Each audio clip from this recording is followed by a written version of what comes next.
Hey, it's About Town Deb, and Bill Brown is back on set. You're back. Bill is back. I'm back. It's holiday time. Yeah. So we're going to talk about what is it like, or what was it like to be on the news, and it's holiday time, and your family's at home. Yeah. And we're also going to have a little fun with some, Christmas quotes and some fun things. And Bill has got something really cool to share, but we're not going to tell you. So stay tuned. We'll be right back.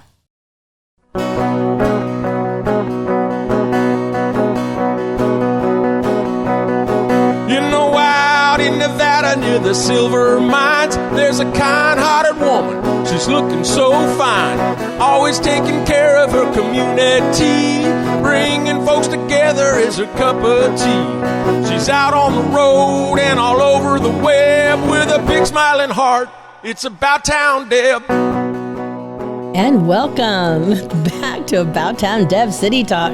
I am so excited. We're going to end the holidays with the amazing Bill Brown, author, storyteller, journalist, and a friend of the community, and a dad, and a hubby, and all those cool things. So you're just a little bit of everything. A jack of all trades. That is we exactly were just saying what a journalist is. That is what you are. A journalist is a jack of all trades, master of none, knows a little bit about everything, but not a lot about any one thing. But that's what a journalist should be, because a journalist is always out there to learn something they didn't know.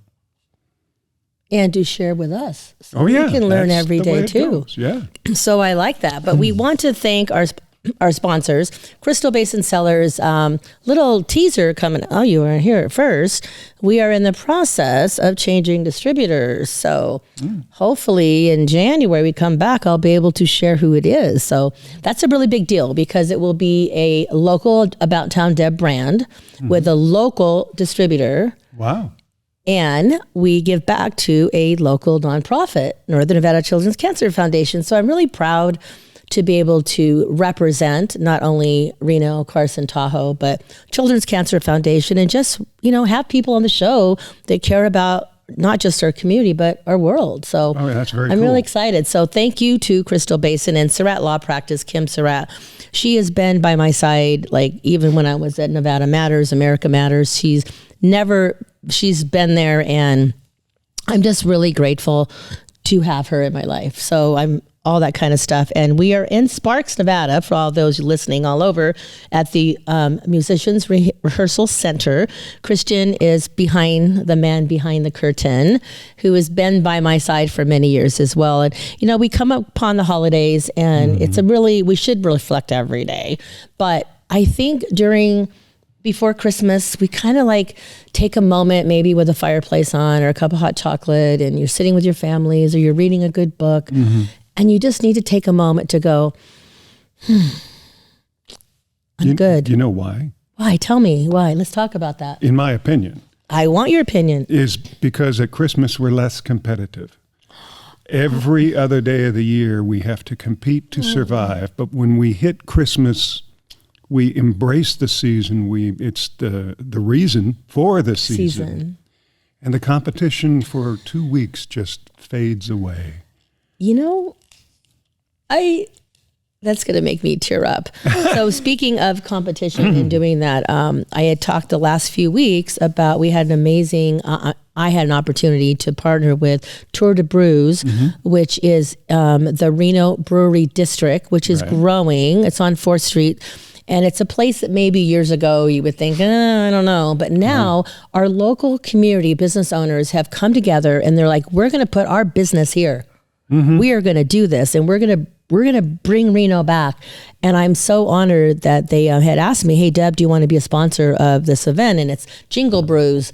So I think there were 18 or 19 of the local businesses, whether it's distillery or a brewery or a restaurant or hotel. They decided they'd partner together quite a few times a year. But this one, they said, Deb, do you have a favorite charity? And as I mentioned, Northern Nevada Children's Cancer Foundation is true to my heart.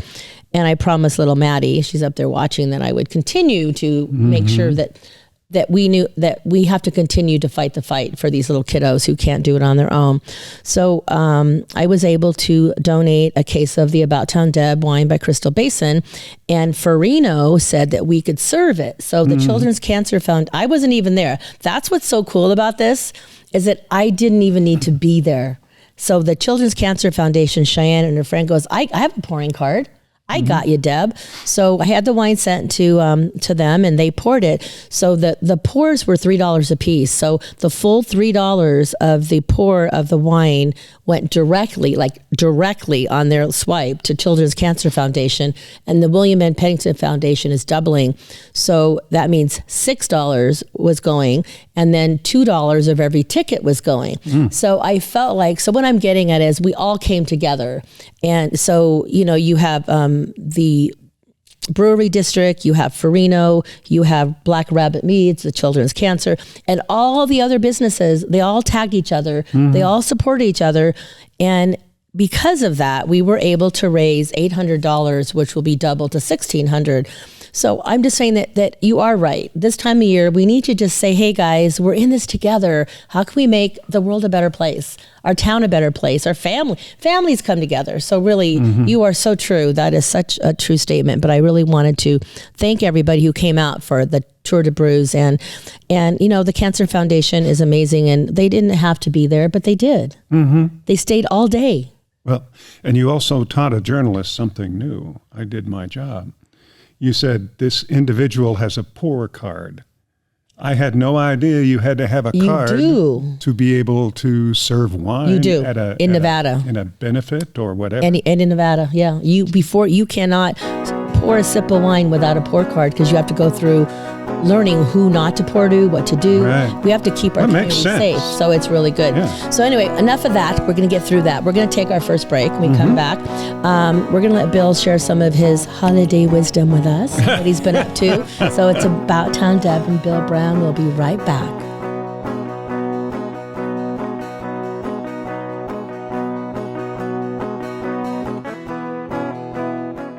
Now more than ever, family matters, and Surratt Law Practice has your family in mind. Kimberly Surratt and her team have been helping maintain healthy families through their holistic approach to adoption and surrogacy, child custody, estate planning, and more for over 13 years. Your family law concerns are in caring hands with Surratt Law. Schedule your private consultation with a compassionate Surratt Law Practice team member today by calling 775-636-8200 or visiting lawyersforfamilies.com. Surratt Law, where family matters. You're enjoying this episode on Angel Phoenix Productions Podcast Network. To explore a complete lineup of quality programs and media production services, head on over to angelphoenix.com or like our Facebook page at facebook.com/Angel Phoenix Productions. She's out on the road and all over the web with a big smiling heart. It's About Town Deb. My town, your town, or any town, this is About Town Deb presents City Talk. Now, back to the show. And welcome back. I'm Debbie McCarthy, About Town Deb. We have Bill Brown here. You know what? I think I'm going to record a cover of that song. Will you? Do you sing? No.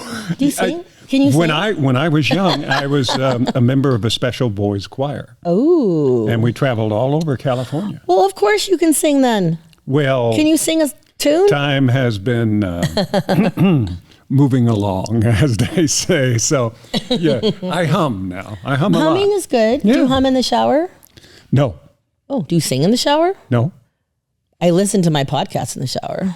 Well, you should, because that's your business. No, but I don't like to look at it, but I wait till I'm in the shower and I listen to it, and I'm like, who is that? No, I think about the characters in my novel. Okay, well, see, you have lots of novels going and that you're finishing, and you continue to have one after the other. So your mind is all about that. Yes. It's amazing. My mind is about how do I bring more people together?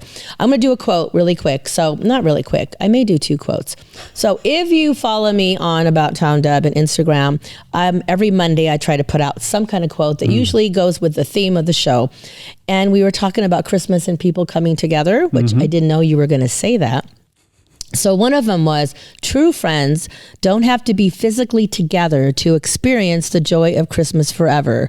Then one of mine I put, we are miles apart, but distance never bothered our friendship. May this Christmas fulfill all your wishes and dream as together we are one heart. So please reach out today, no matter where you are, what day you're listening to this, and let somebody know that just because you're miles apart, they are in your heart and that you love them. So that is my task for you this week. At this time of year, that is especially important because there are so many people who get down at the time of the year when we're all supposed to be our most gracious, our most happy, our most humble, our most forgiving, our most loving. A lot of people just don't have that. And that's why it's important to, I haven't talked to this person for a long time, and I know that perhaps their wife or their husband passed away. I'm going to get on the phone. You know? And even if it's somebody right next door. So Lisa, I love you if you're listening. She just lost her husband a few months ago. And I feel like we all get so busy. Right. And even though she's right next door the last few years, I've been so busy and she's been working from home and they've been just both working from home.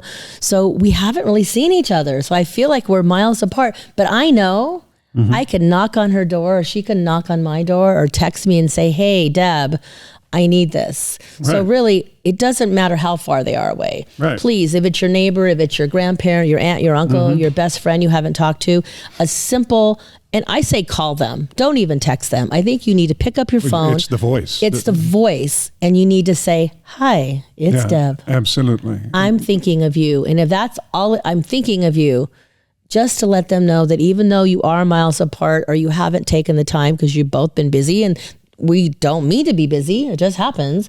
So yes, I that is a challenge for everybody out there.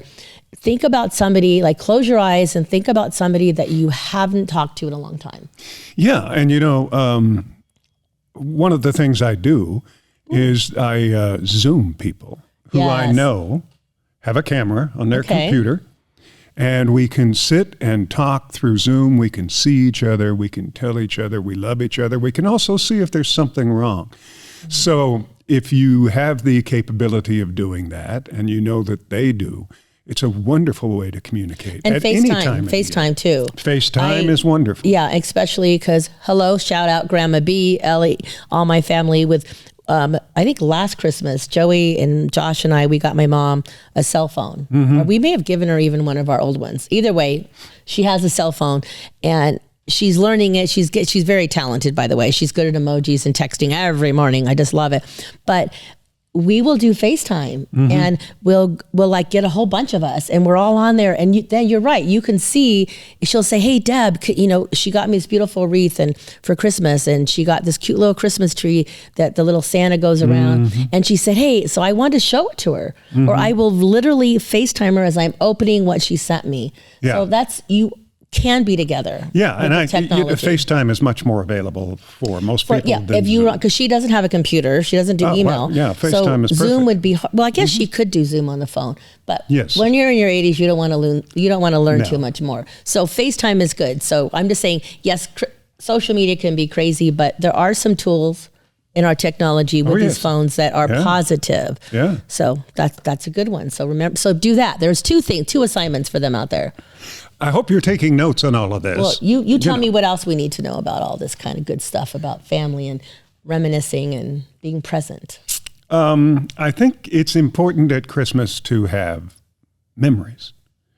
It's important to remember what was your most favorite Christmas that you had. And then you simply drift away and you live there for a little while. And you always walk out happy. My dad was with the missile programs. He designed part of the Atlas ICBM. And we would travel every 10, 11 months to a different missile silo, and he would supervise putting the missile into the silo. One of those years, we were in Swanton, Vermont. And that's just below, it's less than a mile below the Canadian border. At that time, was a beautiful little town. I mean, they were 4-story buildings, counting the fully finished basement and the fully finished attic, you know, and then at least 2 floors. Some were taller. They all dated back to the Civil War type thing. And they had a beautiful central park where the Queen had presented royal swans to the people of Swanton, and they swam in a heated pool all year round. But I remember Christmas Eve, it started to snow. And the snowflakes that were coming down, literally, this is not an embellishment. Were they huge? They were the size of silver dollars. Oh. No wind, just drifting down. No cars on the street. Swanton said, we'll send sleighs to get you. So there were sleighs running up and down the street, carolers, people going door to door. And I remember as a child, this was everything that you thought Christmas should be. Yeah, it was gorgeous. So I go there every year. What? Up here. Oh, I'm like, can I go with you and Teresa? That is dope. I go up here. I just retire and I think about it and contact my brother, and we relive those times. You know, I tell people a lot when I post or when I'm saying goodbye, and I'll say, you know what, to enjoy the moments. Mm-hmm. Like I always say, remember to enjoy the moments.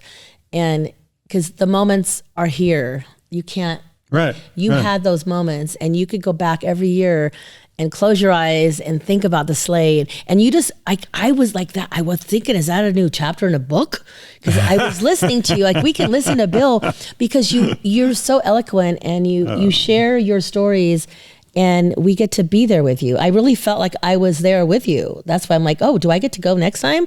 But I was there. Yeah, I am a storyteller now. That's what I do. I spent 38 years telling nothing but the truth. And when I got out, I had a set of skills. I knew how to write and knew how to write a tight narrative, and began to write fiction based on those skills. And that's what I love to do now. That's my job. Well, I'd love you to share another memory. Just because I felt like I went back in time, and I think we all need to go. I think we all need to visit with our friends and let them share the memories so we can be a part of it. Yeah. Well, that was my...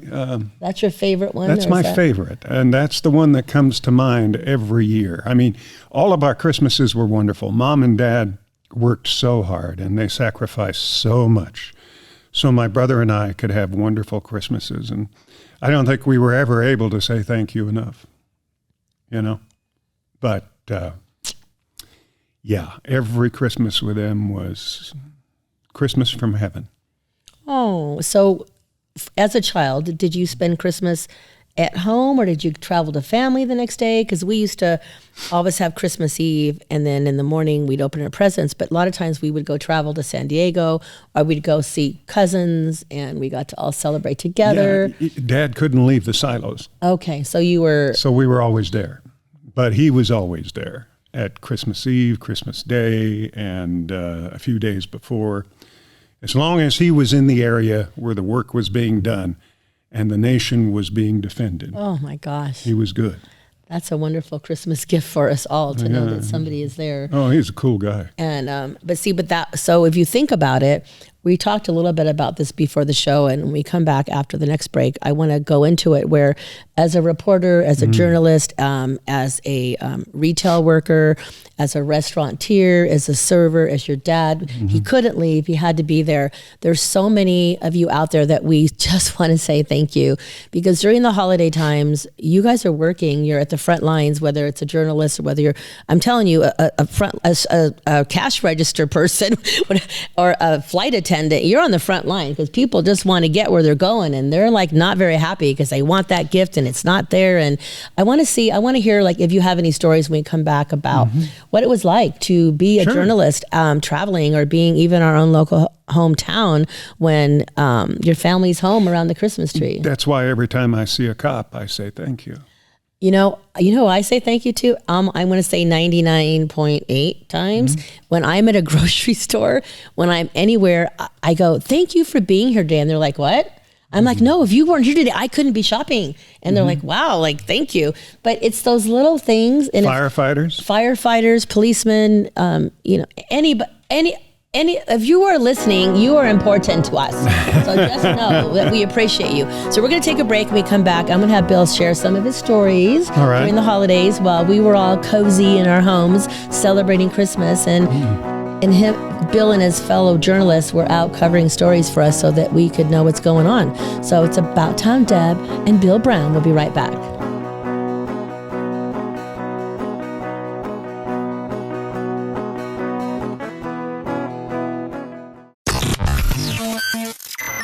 You're enjoying this episode on Angel Phoenix Productions Podcast Network. To explore a complete lineup of quality programs and media production services, head on over to angelphoenix.com or like our Facebook page at facebook.com/Angel Phoenix Productions. You know that's what she said. Come on, let's have some fun with About Town Deb. My town, your town, or any town, this is About Town Deb presents City Talk. Now, back to the show. And welcome back to City Talk. Uh-huh. It's Deb and Bill, Yeah. the Bill and Deb show. We were talking at break, and that's usually the best time when any shows you do, because at break, you kind of just like sit back and you randomly say a thought, but then you can never repeat it the way, because it just comes out. But I was saying, then I said to Christian as well, our engineer, I said, guy, when you brings out the best in me, because I just listen to him and then I think of something and then he thinks of something, and I'm honored and grateful. I'm so honored to finish off the year with you by my side. Oh, well, it's symbiotic. I know, it's symbiotic. She gives me energy. And you give me energy. So we all need to give each other energy out there. You need to be aware of who you're with, and you need to do that. I'm going to this is a quote that kind of goes with what we're talking about. Sometimes we're not able to be together at Christmas. So Christmas is the day that holds all time together. Alexander Smith. So I just think that's very touching. Yeah, no, I think it's very true. It's very true. So Yeah. I'd love you to share some Christmas stories of when you were out and about and couldn't be home, and Well, there's whatever you want to share. There's good and bad there. Okay. It is tough. When you first come up in broadcasting, you're going to work the holidays, all right? Because you're the young ones, you're learning, et cetera, et cetera. The senior reporters, the senior anchors, they are the ones that get those days off. Now, I was very fortunate. In 38 years, I never had to work at Christmas. Wow. But I did work a Thanksgiving, Yeah. and then I volunteered to work all the Thanksgivings, and then this is the story behind that. Hey. Many years ago, I was sitting down to turkey dinner, and I had a mouthful of turkey right here when the phone rang. I should have taken the bite. I would have taken it, but so I you didn't. know. I put it down. I went over. And it was the co-anchor that I was working with. At that time, I was doing sports. He was doing the main, and it was Tom Ainsworth. And he said, you got to get downtown. Downtown Reno. Downtown Reno, Okay. because there's a problem. And I said, what is it? And he said, well, some woman just ran her car down the sidewalk and people are dying. Now, you know who I'm talking about, Priscilla Ford. So I was one of the first reporters to get down there, and that was the first mass casualty event that I had been at. I did a lot of others after that. But this was the first one where you walked up on the street and there were covered bodies and people who were crying, and medics were working with them. Well, I did my job. I got the story, and I went home and just put the turkey away, and I never did eat it. And ever since then, Thanksgiving has been one of those holidays that I celebrate with others because it's special to them. But that's one of those memories that comes back. And this is something that affects all of the younger reporters as they go through their lives and they have to work the holidays. More often than not, we were talking earlier about people who have problems at the holidays. A lot of them choose to act out. And younger reporters have to deal with that. Well, it has to be a tremendous amount of weight on their shoulders. Oh, yeah. Because this is your job, but you're there and you're witnessing things maybe you've never witnessed. Oh, absolutely. And do you remember a reporter that was here and then went on to be a national news anchor? Her name was Elizabeth Vargas. Oh, yes, yes. All right. Well, she was a good buddy of mine, and we worked together. And I was the first reporter at the scene of Galaxy, the plane that crashed, and we had 70 people killed in that. And I was on the air for like 36 hours, cat naps in between. And then she came out, and she was stunned by everything that she saw. And I won't get too graphic about removing the victims, but it was her first mass casualty event. And she said, well, I'm going to leave. I can't take any more of this. I'm going to go interview the families. And I said, don't do that. All right. Do not interview the families, because if you do, you're going to tie it all together. And when you put the elements of the story together, you've covered both ends of that. That will not sit well with you for a long, long time. Well, she thought, I'm going to do it anyway. She was kind of a rookie. And then about a week later, she called me up and she said, what do I do about the body bags in the corner when I'm sleeping? She was seeing them, and then she was seeing family members. And that was why you were telling her not to interview. One or the other. Because then you brought the whole tragedy together. Yeah. And the other thing you could do is just look, if you look through a camera, this is why cameramen are so lucky in this situation. And I'm sure Christian can tell you the same thing. You look through a camera, it's not real. It's television. Okay? That removes you. So the reporters don't always have that ability. But I used to, when I was a news director and we'd have these events, I would tell them, when he's not at the camera and it's pointed at it, just go over and look at it through the camera and you're going to calm down. And they did. Wow.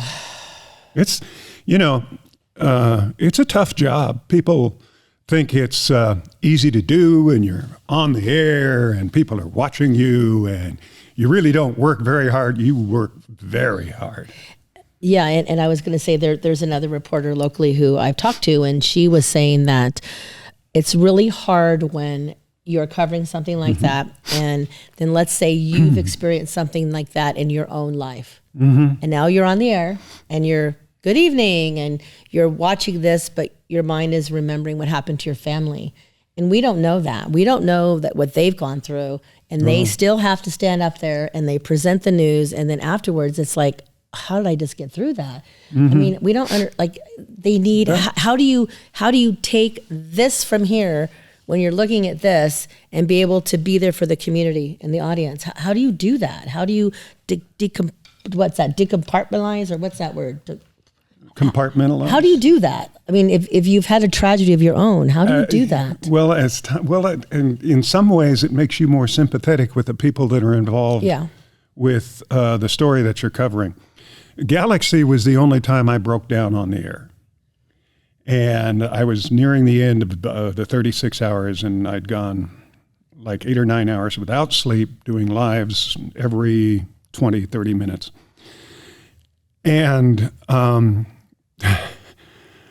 the roaches were already there hawking souvenirs with T-shirts saying, I survived Galaxy, or how do you like Galaxy first class, or burned to a crisp? Oh, who would do that? They were selling them. That is disgusting. And I hit the air and I said, I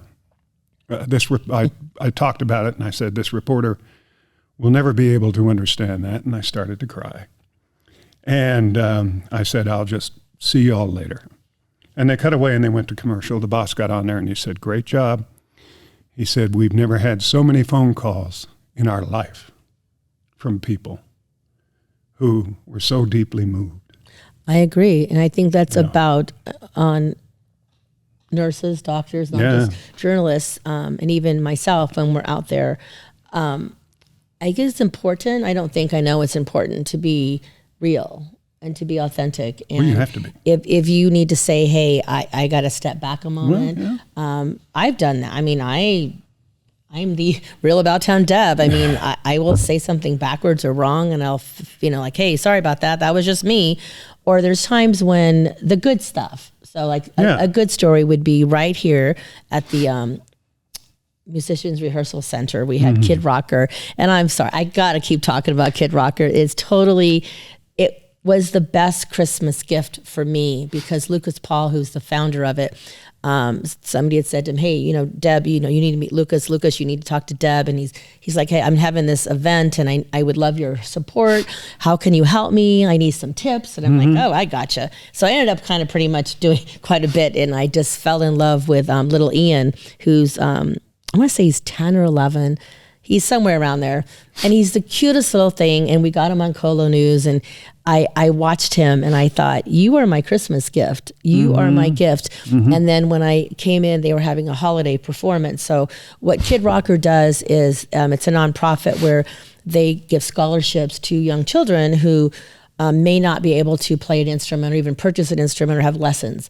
So the best part of the story, so what I'm going to get to, is that I brought my friends Renee and Eric to watch the show.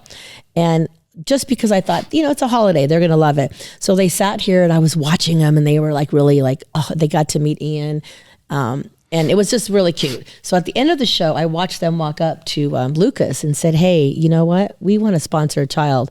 And little did I know that from the moment that I met Lucas, I met Ian, I invite these people. Now their lives are touched because there's a few children that are waiting to be sponsored and they're going to sponsor them. And it just the heart of that story. I mean, I could not stop smiling. I've been posting it and the videos, I'm just like, I just want it. That is my memory. Yeah. That is a memory.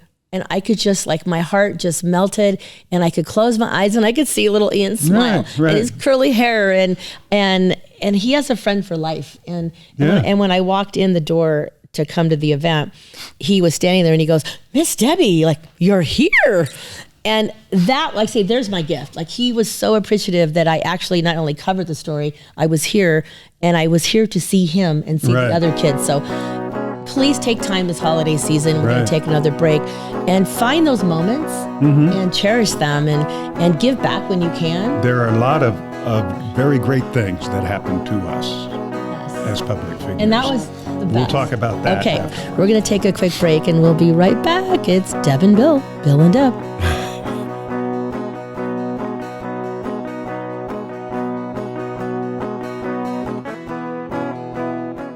Now more than ever, family matters, and Surratt Law Practice has your family in mind. Kimberly Surratt and her team have been helping maintain healthy families through their holistic approach to adoption and surrogacy, child custody, estate planning, and more for over 13 years. Your family law concerns are in caring hands with Surratt Law. Schedule your private consultation with a compassionate Surratt Law Practice team member today by calling 775-636-8200 or visiting lawyersforfamilies.com. Surratt Law, where family matters.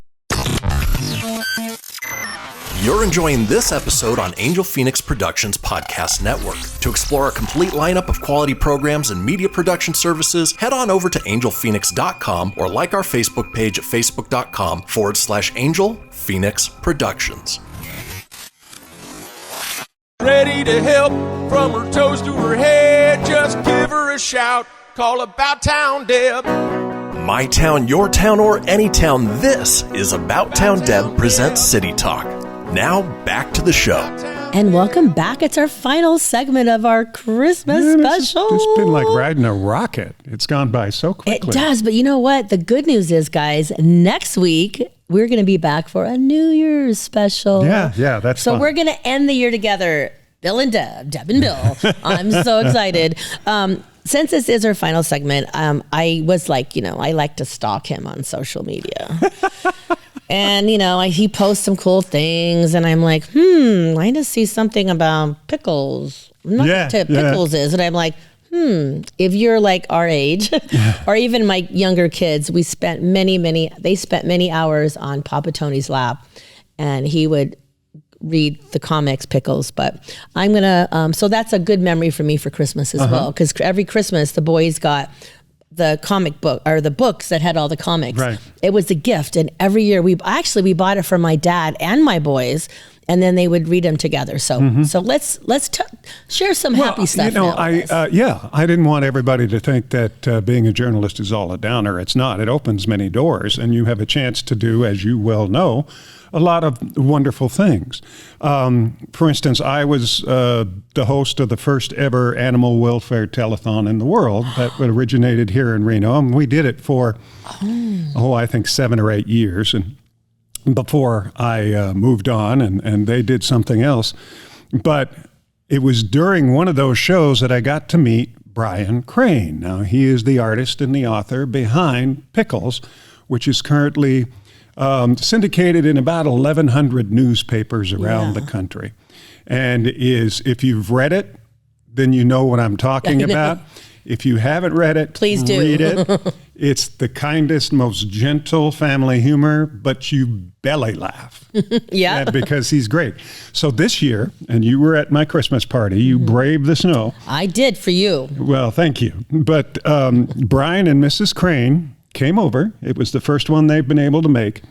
And authors swap books. So that's what we did. I signed one that he had wanted to read, and then he signed this for me. This is a hard copy of Pickles' Tales, and I hope you can see that. This is his latest. And he sent it to me in the mail the other day, and I'll just... Yes, please do. I'll show you. I got a beautiful little card from him. And then we got this inscription that says, happy tales to you, because Roscoe, the dog, is wagging his tail until we meet again, for Bill Brian Crane. Now, I always sign my books like for whoever, but this guy is a true celebrity. Yes, he is. He is a genius, and he's the most kind. He has such kindness and generosity in his heart, and he's so humble. A lot of people at the party didn't know who he was, of course. And I said, can I introduce you? And he goes, well, I don't. And I said, come on, Brian, they need to meet you. And he said, okay, all right. I said, this is Brian Crane, the man behind Pickles, and pandemonium broke loose. People came rushing up to him to get an autograph. And I even missed that. I was late to the party. Young people at the party, people in their 20s and 30s had read this. So, by the way, he has a website, and we've been reading. I managed to pry this away from my wife because she wouldn't let him bring it, but she did. I had to sneak it out. But if you go and you get this book, you will, and just read 2 pages a day, and your entire day will be better. So I don't know if it's pickles.com or Brian Crane. You can search it, get the book. We'll have to have it posted by Christian here. But like this. Like you said, your day, I got to tell you guys, that memory, we talked about those memories. Yeah.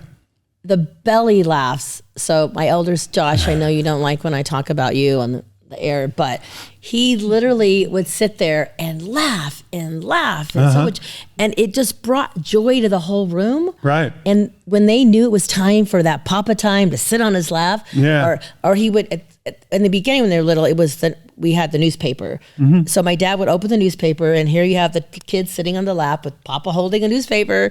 And just, I don't know, guys, we all need to laugh. Laughing is the best medicine. And when I saw that post, I'm like, dang it, you're talking about that. Because that is a blessing. We are very blessed where we get to meet people we would normally not meet. Oh. Like I got to meet Bill. Now we sit here. How cool is that? Yeah. But I'm sure there's somebody out there that you know that is pretty special to you, and they've done something special. So there's another reason to reach out to them, and like even saying, hey, Brian, like I just thank you. I mean, I'm sure he's hard, but that's a big deal. And thank you for even bringing it here, because it really brought back a lot of memories. And that's what we're saying Christmas is about. It's, and Brian's on Facebook, by the way. Well, I'm going to definitely like that. And of course. you can read his posts. The book that he wanted to read from me was the second one I wrote. It's called The Alien. Ooh, yeah. And it's not nearly as scary as the first one he read. I asked him because I hadn't seen him in a long time. I said, what did you think of Blood Mountain? He goes, it was scary. Okay, so he gives you love and laughter, and you give him spookiness. Well, that's what I write. I know. So this is, The Alien is about an alien who comes to Earth with bad intentions, and it all takes place in Nevada, and is based on a real incident out of Project Blue Book, 1957. and where we talk about what actually happened, and then I usually start with something that is factual or close to it, and then let the mind wander. So another alien comes to Earth to track down the bad guy, but he's not so sure that Earth is worth saving. So it's up to the people he meets to show him humanity needs to survive. And I got a note from Brian the other day on Facebook saying, Bill, loving the alien, you need to pitch this as a movie. I agree. So I asked Santa for some screenwriting software. And you got some though, didn't you? Or you got something? Did you get a new voice thing or recorder? I saw to make my writing easier. Yeah, I saw that. Yeah, see, I really do follow him.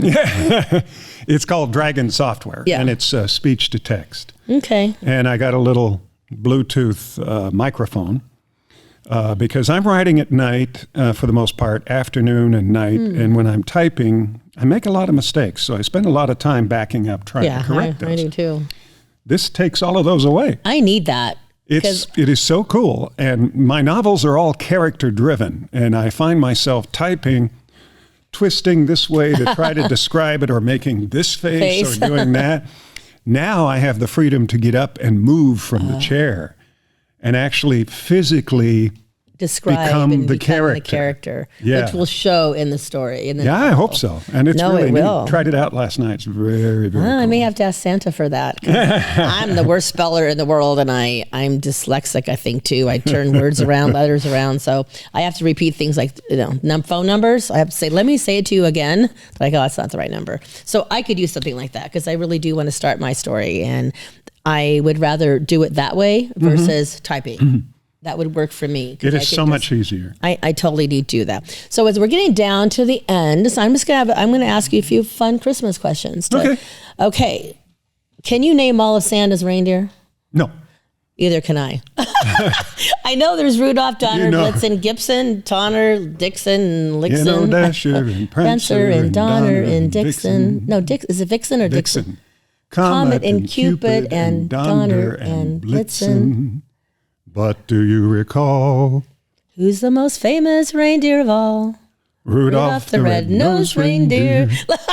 We did sing.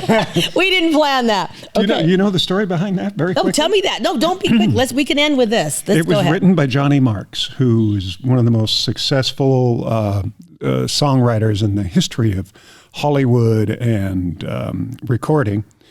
And he fished it around to a number of very famous people, and they didn't like it. Finally, it wound up on Gene Autry's desk. Okay? Ooh. Autry looked at it and said, I don't want to do this. Mrs. Autry looked at it and said, you're going to do this. And happy wife, happy life. And it became one of the most recorded. There is White Christmas. Oh, I like that. With Bing Crosby, and there is Rudolph the Red-Nosed Reindeer. Those are the two most recognized recordings for Christmas. I like it. I'm going to give you one more because I think you'll like this. Cool. How early do you put up your Christmas tree lights and holiday decorations, for those of you who know Bill? How early? Come on, when do you put it up? My wife is naturalized American. She's Filipina. And in the Philippines, they actually begin to decorate towards the end of September. Well, wow. They're 95% Roman Catholic. Okay. So I managed to hold her off until about the first or second week of November. But we decorate. You saw that tree. I know. And you see the decorations in the down house the hallway and outside. And everywhere, yeah. It takes us literally 2 to 3 weeks to get everything up and running. And of course, it comes down a lot faster. It does, but then you got to put it away, and that takes a lot of time. So we're getting to the very, very end now, and I just want to say, number one, thank you, Bill, Kristen, thank you to all my hosts who come on here all the time, like Amber and Yvonne and Jamie with Pineapple Pedicabs, and especially you. I hope to have you at least once a month. I just want you to take the time to just remember to be graceful and kind over the holidays and know that I truly care about you. Bill, let's end it with your thoughts. There's a reason for the season, and that's what I don't care what faith you are. there's still a reason for this season. So fall back on that, celebrate it, love those around you, and Merry Christmas. Thank you so much, and we will see you next week Yes. for our New Year's show, and we wish you all the best, and please, many, many moments and memories to come. It's About Town Deb and Bill Brown. See you next week.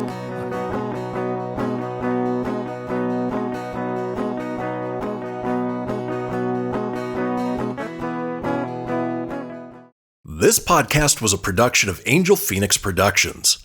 Explore more episodes of this show or other great shows on the Angel Phoenix Podcast Network by visiting angelphoenix.com. The views expressed in this show do not necessarily represent those of Angel Phoenix Productions or its advertisers and may contain language that's unsuitable for younger listeners.